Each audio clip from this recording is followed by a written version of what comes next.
Gracias por estar ahí del otro lado, siempre aquí en la TV Pública con aire de campo. Y recién charlábamos sobre lo que está pasando en el mundo con esta guerra comercial, con el impacto que puede tener esto en la Argentina. Y nos vamos a quedar también charlando de ese tema con nuestro próximo invitado, que está aquí con nosotros, que es Pablo Adriani, que es consultor internacional, analista de mercados. Gracias, Pablo, por estar aquí en el programa. Gracias por invitarme, Daniel. Buenos días. Qué bueno que estés acá, porque tenemos un montón de cosas para charlar. Mira, recién hablábamos con Álvaro Sicarelli acerca de esta situación de la guerra comercial, el impacto en la Argentina. Vos tenés un dato que me parece que es muy interesante y que a muchos productores que están del otro lado, mucha gente involucrada en el negocio de los granos y en particular de la soja, les va a interesar. ¿Qué impacto tuvo hasta ahora, Pablo, esta guerra comercial en el mercado agrícola? 2 de abril, Trump anuncia los aranceles. 3 de abril, China anuncia los contraaranceles a Estados Unidos y el mundo entra en un pánico. Y el 4 de abril, que es viernes, todas las bolsas del mundo caen a niveles sin precedentes. Y cayó la soja. 17 en Chicago. En Chicago, 17 dólares por tonelada. Que venía perdiendo 4 dólares, cayó 21 dólares. Y cuando yo analizo otros mercados, como por ejemplo el maíz no cayó. Siguió subiendo y viene subiendo hace 2 meses. Y dije, ¿qué pasó acá? Claro. Y algo muy sencillo, aunque con el diario del lunes todos somos Gardel, ¿no?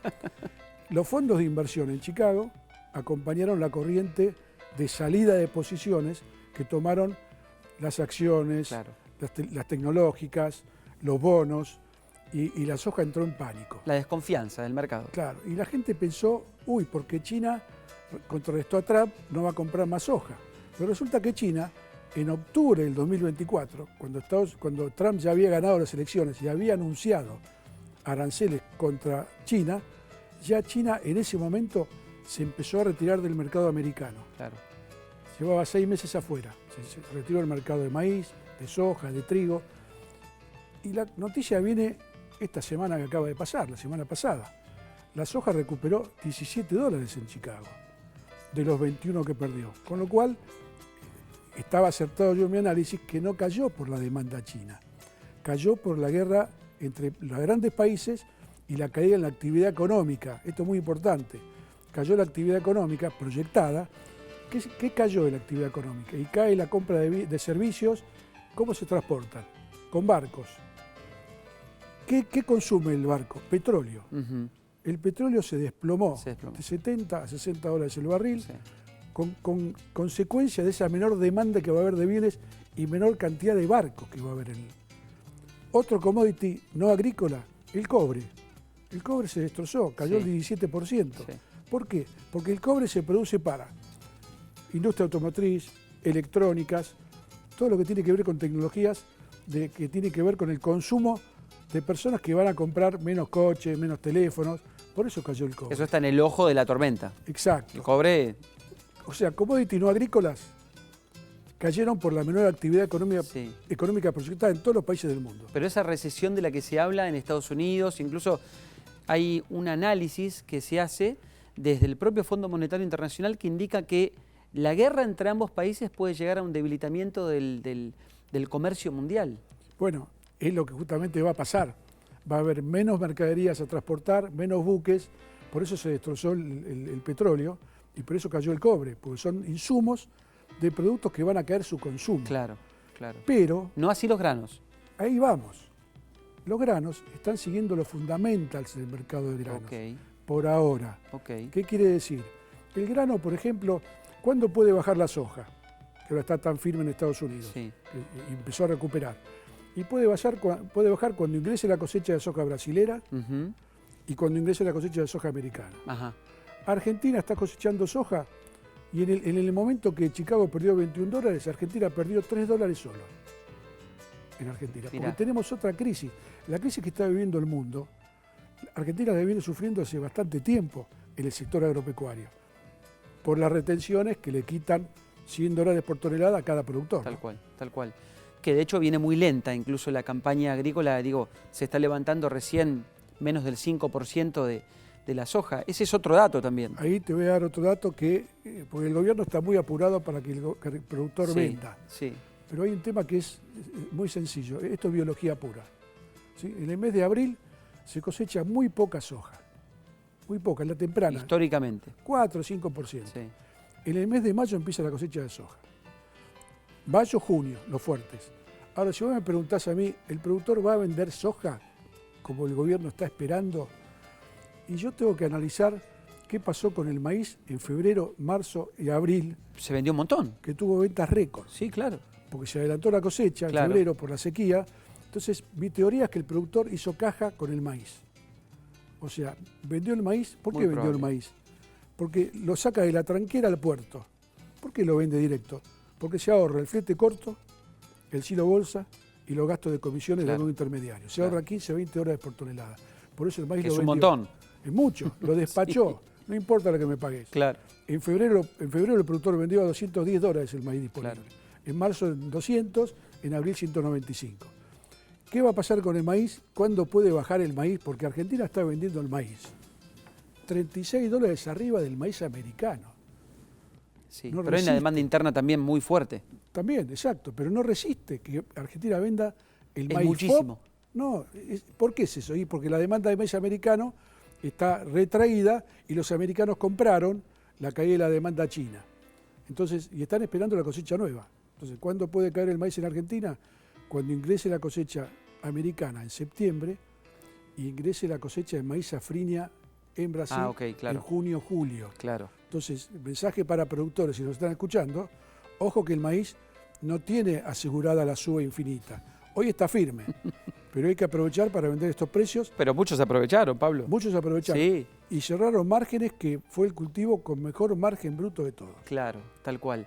Y en el caso de la soja, entonces, ya que nos metimos ahí en ese tema, porque el gobierno está preocupado por esta situación. Lo escuchamos a Javier Milei en los últimos días, muy preocupado porque el campo comercialice, yo voy a usar otra palabra, que es comercialice sus granos. Eso, entonces, si vos decís que ya hizo caja el productor con el maíz, muy probablemente no pase como el gobierno espera. Exactamente. O sea, ahí viene la segunda parte de la película. El productor va a vender menos soja porque ya hizo caja con el maíz y tiene suficiente liquidez para afrontar costos. Ahora, yo hice una estimación de cuánto puede vender el productor de soja en el trimestre mayo, junio, julio. Y me está dando 6 millones de toneladas. Ajá. 6 millones de toneladas, 6 por 3, 18, 2.000 millones de dólares. No es nada. Claro. El gobierno está esperando 5.000 millones de dólares de por mínima, mes. Sí. Pero pará, Pablo, hay todavía granos de la campaña pasada. ¿Qué es lo que se está vendiendo ahora? Claro. Este mes de abril. ¿Qué son 10 millones de toneladas? Y quedarán 12 millones de toneladas. ¿Qué es lo que se está vendiendo ahora? Claro. O sea, los camiones que ingresan a los puertos en el mes de abril, en Argentina, ingresaron un promedio de 6.000 camiones por día. Casi 3,5 millones de toneladas de soja. Claro. Eso viene en la soja vieja. La soja nueva, el productor va a vender lo mínimo para cubrir el costo y va a especular con que haya una mejora futura en los precios. Claro. Es lo que siempre se apuesta al productor. Optimista, como siempre. Exacto, siempre apuesta a la suba. Claro. Aunque todo el mercado esté indicando que con la salida del cepo, sí, entrarse en otra coyuntura de cuánto vale el dólar, claro, entrarse en un dólar móvil con sí, la salida del cepo. El dólar va a variar va a flotar todos los días. Tal cual. ¿Y qué le recomendarías entonces a un productor de soja? Y lo primero que uno atina porque a también decir, tenés la diferencia de las retenciones, porque las retenciones terminan la baja temporal, según lo anunció el presidente, y lo ratificó, digamos. No es que se suben, porque mucha gente cree que van a subir. No, vuelven al original, que es lo que el gobierno puso como regla hace algunos meses.